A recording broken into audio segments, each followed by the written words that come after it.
Ayun mga idol, tara kain tayo. Ayun o. Ito yung ano mga idol, galunggong lang. Galunggong, pwede na yan mga idol. Tara kain tayo. Tapos ano natin yung ano. Ito mga idol yung ano, yung ano ba yun? Yung pagkikilo ng ano. Wala kasing kutsilyo rito eh, kaya buo lang yung inano ko. Ayun o.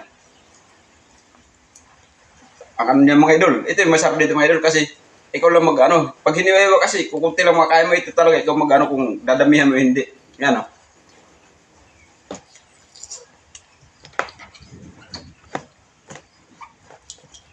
Wow, astig. Ito masarap tayo mga idol sa galunggong. Napakasarap na kinilaw.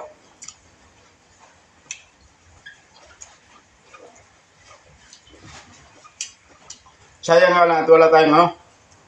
Walang sili. Kung may sili yan mga idol, napakasarap niyan. Kasi pag ano kasi mga idol, pag ganito sa trabaho namin, talagang madalian na eh. Kung wala, di wala. Kung mayroon, di mayroon. Yun, ganyan lang talaga mga idol yung sa ano yung sa sabi no. Ganyan lang yung ano yung pag madali na, pag sa trabaho, pag nasa trabaho kasi mga idol, hindi mo basta-basta maano eh. Kailangan hindi ka na makapamili ng ano, ulam, mga pansahog. Kasi kung ano lang nandyan, yun lang.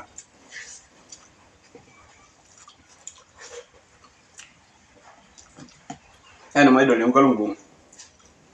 Sayang nga lang at ano, pagkalahati mga idol, hindi ko na ano, hindi na ako nakapagpaksiw. Hindi kalahati lang eh. Ayan mga idol. Ang ganda ng ano, ang ganda ng laman ng galunggong. Pero mas masarap pa rin talaga mga idol yung ano, yung malaking isda. Pero para sa amin, mas masarap na to. Napakasarap na nito. Pwede pang isaw-saw oh.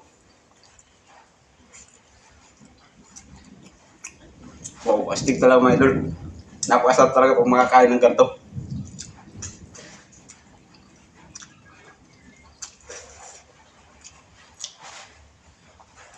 Sa amin kasi mga idol sa trabaho, bibihira lang kayo makakain ng ganito eh. Kasi ano, halimbawa lalo pag madalian, pag lagi ng overtime, mahirap na magluto eh. Kaya binibili namin mga luto na lang. Ngayon at hindi masyado, kaya maaga na malingki. Kaya ito mga nakapag ano ngayon ako.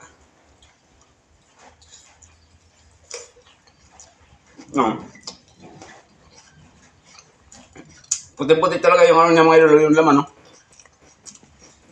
Kasi mga idol, binabad ko yun sa suka muna.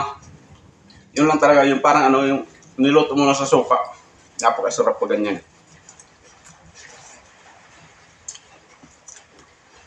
Tara, kain tayo. Ako lang mga idol na busog. Kayo hindi. Ganito talaga kahit nasa construction tayo, nakakain din tayo ng mga gantong ulam. Ayan. O diba, ayos na. Astig na yung mga idol.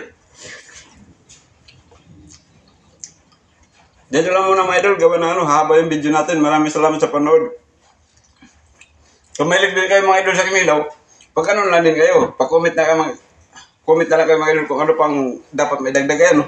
Wala kasing sili, kaya hindi ano masarap. Ano, diba?